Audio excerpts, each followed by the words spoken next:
Om Namo Bhagavate Ramakrishnaya. Lessons for Life from Swami Jagdatmananji's inspiring book Learn to Live, Volume 2, Chapter 5. Transformation through Prayer. How to overcome lust or sexual desire or kama, which is one of the most powerful obstacles in the spiritual path, is discussed in this episode. Grasp Ram, give up kama, lust. Even among initiated devotees who wish to make rapid progress in spiritual life, very few indeed succeed.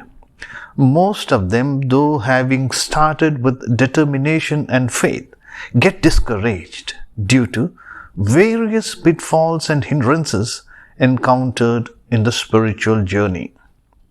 Even those who have a clear understanding of the spiritual life might get swayed by bad old tendencies in spite of guidance from an illumined soul, from an illumined guru, holy men, and in spite of living in a pure spiritual atmosphere. As a result, such spiritual aspirants miss the goal of life, which is God realization. One big enemy of an aspirant is lust, kama. It resides in mind, senses, and intellect. Srimad Bhagavad Gita teaches us to give up lust. It is essential to have self-control, a mastery over one's senses. Dispassion, vairagya, discrimination, viveka, moderation in food, recreation and sleep help in this respect. But faith, intense yearning for God, sincere prayer, repetition of the holy name, japa, and meditation, dhyana, are the most important factors for overcoming lust. There are some who believe that brahmacharya or absolute continence is not possible without the help of yogasanas, hatha yoga, consumption of drugs, herbs, etc. and pranayama. Sri Ramakrishna's advice in this respect is worth noting. It has helped innumerable spiritual aspirants. Swami Yogananda, one of the great disciples of Sri Ramakrishna, started going to Dakshineshwar when he was just 15 years old. One day, in front of the temple, in front of the Dakshineshwar Bhavatarini temple, a Hatha yogi was demonstrating different asanas, yoga postures.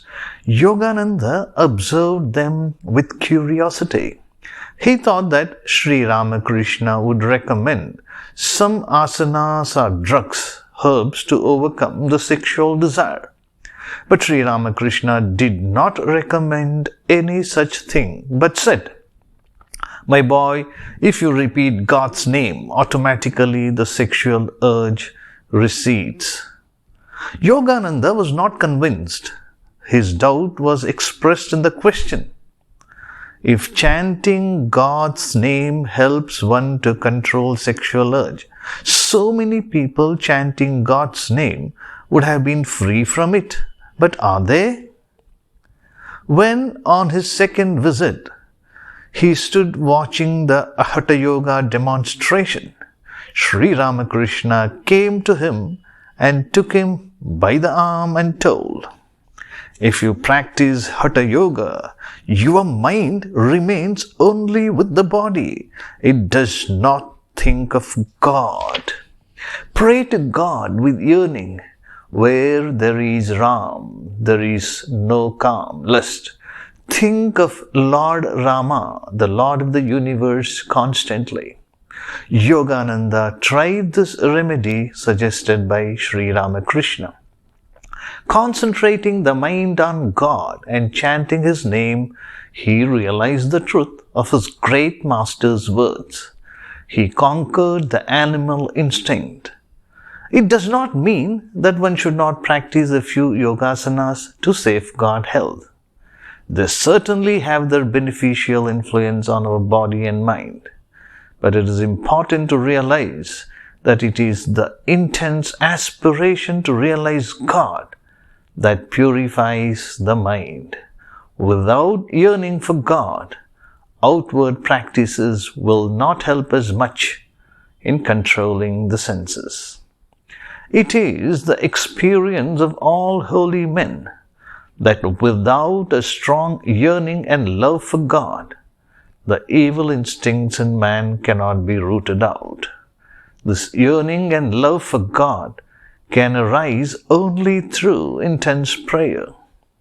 Prayer does not mean mechanical chanting of a few mystical formulae or mantras. Lust is overcome after a long and sincere struggle and yearning for God. Om Shanti Shanti Shanti. Hari Om Tat Sat. Shri Ramakrishna Arpanamastu.